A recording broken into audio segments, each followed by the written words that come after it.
श्री सच्चिदानंद सद्गुरु साईनाथ महाराज की जय। श्रीमद् भागवत साई महाकाव्य अध्याय 10 8वां चरण। श्रम का मूल्य। दोपहरी का वक्त था। धूप उगलती आग, गलियां सूनी थी, पड़े दिखे न पंछी काग। बाबा बैठे टाट पर, घुटने पर रखा हाथ, फिर वे उठकर चल दिए कुछ भक्तों के साथ। राधा बाई भक्त थी साईनाथ की खास।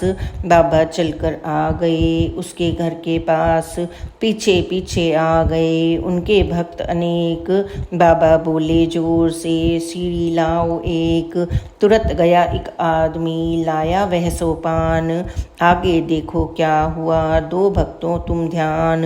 राधा के घर से सटा एक सदन था और, यह तो वामन गोद कर के रहने का ठोर। सीढ़ी लेकर आ यहाँ, बोले कृपा निधान। वामन की दीवार पर तुरंत लगा सोपान। घर की छत पर चढ़ गए सद्गुरु साईनाथ। ना जाने अब क्या करें, सब कुछ उनके हाथ। धीरे धीरे वे बढ़े राधा छत की ओर। इस छत को वे पार कर हो गए भाव विभोर। छत से बोले साईं बा, इधर लगा सोपान। नीचे आना अब मुझे, सुनो खोल कर कान। श्रमिक गया सोपान ले राधा छत की ओर। सीढ़ी का दीवार से लगा दिया फिर छोर। साईं नीचे आ गए, रखा धरा पर पाँव। 2 रुपया तत्काल ही दिया उसे उस ठाव। हुआ देखते देखते 2 क्षण में यह काम। वापिस मस्जिद आ गए सतगुरु साईं राम। एक भक्त के पेट में गल पाई ना दाल। उसने पूछा साईं से तत्क्षण एक सवाल। 2 कौड़ी का काम ना, खोल दिया निज हाथ। 2 रुपया क्यों दे दिया तुमने साईनाथ। बाबा बोले मुफ्त में करवाओ ना काम। श्रम का समुचित मूल्य दो, यह मेरा पैगाम। कभी न सोचो मुफ्त में करवा लूँ मैं काम। और काम हो जाए तो देना पड़े न दाम। श्रम करवा के दो सदा, मजदूरी तत्काल। पैसे कम ना दो उसे, चलो ना ऊंची चाल। अगर किसी के काम ने किया तुझे संतुष्ट, खुश रखो हम हरदम उसे, करो कभी ना रुष्ट। सद्गुरु साईं ने दिया तत्क्षण श्रम का मोल। हाथ खोल कर जो दिया वह अद्भुत अनमोल। प्राणी को भोजन दो, परम भक्त श्री साईं की थी तरखट की नार। रहता हरदम होठ पर साईं नाम उच्चार। संध्या बेला में गई वह साईं के द्वार। साईं ने उससे कहा ओ गुणवंती नार।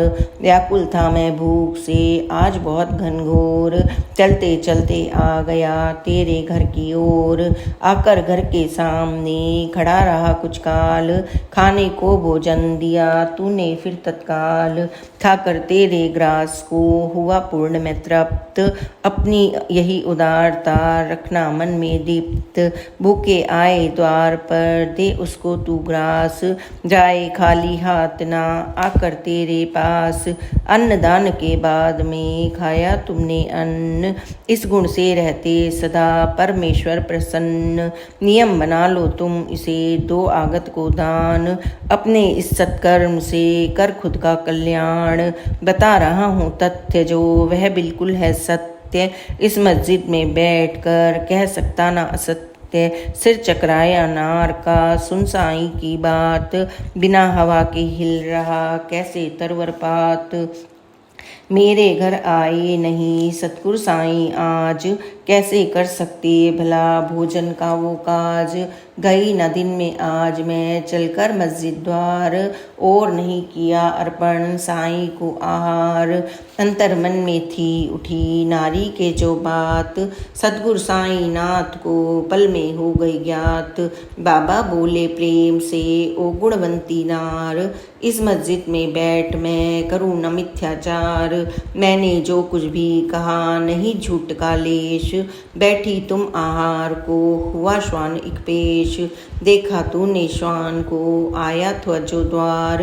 अपना भोजन छोड़कर दिया उसे आहार। थाली में थी भाखरी लाई तुम तत्काल। और श्वान के सामने तुमने दी थी डाल। अल्पकाल के बाद में आया सुअर एक। कीचड़ से लथपथ सना बैठा बैठा घुटने टेक। व्याकुल था वह भूख से, कातर उसके नयन, छटपट करती आत्मा भीतर से बेचैन। तुमने उसको भी दिया रोटी का आहार, खाई उसने भाकरी, आया चैन करार। वो शुकर ओ श्वान वो मेरा ही था रूप, तुम उसमें ना देख सकी मेरा सूक्ष्म स्वरूप। निज हाथों से जो दिया प्रेम सहित आहार, उसकी मुझको आग रही अब तक कई डकार। कुकर शुकर गाय में मक्खी या मरजार, जलचर नभचर रूप में घूम रहा संसार। जीव जंतु में मैं बसा मैं पशु पक्षी रूप, हर प्राणी में है बसा मेरा सूक्ष्म स्वरूप। हर प्राणी में देखता जो जन मेरा रूप, उसको एक दिन देखता मेरा दिव्य स्वरूप। पशु पक्षी इंसान में करो कभी ना फर्क, सबकी सम है आत्मा भेदभाव न तर्क। निंदक का प्रतिकार ना करो, सतगुरु साईं ने कहा निंदक को पहचान।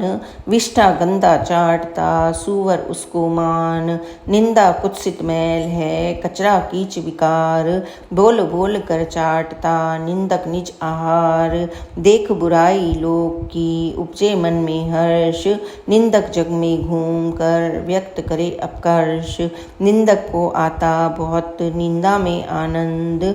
उसकी वाणी ना पड़े अल्पकाल भी मंद, ग्रहण करे निंदक सदा पर के मनोविकार। इसकी खातिर वो रहे बिल्कुल ही तैयार, निंदक हरदम पाप का बनता भागीदार। दुर्वचनों से ही चढ़े सर पर भारी भार, निंदक पर की खोट को कहता फिरता लोक। आदत जैसी लग गई उसे न सकते रोक, निंदक को यदि सामने करो कभी ना क्रोध। तेरी गठरी ढो रहा यह साईं का बोध, तेरी कमियां देख कर उसका करे प्रचार। निंदक के इस कर्म का ना करना प्रतिकार, निंदक कमियां देख कर जोड़े मिथ्या बात। नमक मिर्च फिर डाल कर करता तुझ पर घात, निंदक ईर्ष्या से भरा रहता है दिन रात। नहीं तरक्की देखना उसके वश की बात, बदला लेने के लिए लेता सीना तान। वह तेरे आचार पर करता है संधान, वह तो केवल चाहता हो इसका नुकसान। इज्जत मिट्टी में मिले तार तार हो शान, निंदक जग में घूम कर सदा बजाता ढोल। कमियों को वह ढूंढता और खोलता पोल, निंदक मन में सोचता किया अनोखा काम। मैंने कीचड़ डाल कर लगा दिया इल्जाम, मैंने बुद्धि से किया कितना अद्भुत काज। ज्ञात नहीं था लोक को खोले मैंने राज। साईं कहते हैं हमें यह मिथ्या आलाप, ठीक नहीं यह आचरण लगता भारी पाप। निंदक अपनी जीभ से चाटे गंदा मैल, यत्र तत्र संसार में करता मिथ्या गैल। साईं कहते ना करो निंदक का प्रतिकार, बुरा भला वह लाख हो या बिल्कुल बेकार। पूर्व जन्म का हो सके उससे ऋण अनुबंध, जिसके कारण पर रहा निंदक के वह छंद। निंदक तेरा कह रहा बहुत बड़ा उपकार, खोट बताने के लिए जुड़े हैं उससे तार। दुश्मन ना मानो उसे वह तो तेरा मित्र, करे बुराई साफ तो फैले खुशबू इत्र। अन्वेषण कर दोष की वही कराता ज्ञात, उससे ही हम जानते अपनी कुत्सित बात। साबुन पानी चाहिए गंदा हो यदि चीर, निंदक धोता मैल को बिन साबुन बिन नीर। श्री सच्चिदानंद सद्गुरु साईनाथ महाराज की जय। आज की अध्याय में बस इतना ही। आगे की कथा आप कल अवश्य सुने और बाबा की कृपा और प्यार को प्राप्त करें। Please like and subscribe this channel. Om Sai Ram, जय साई राम, ओम साई राम।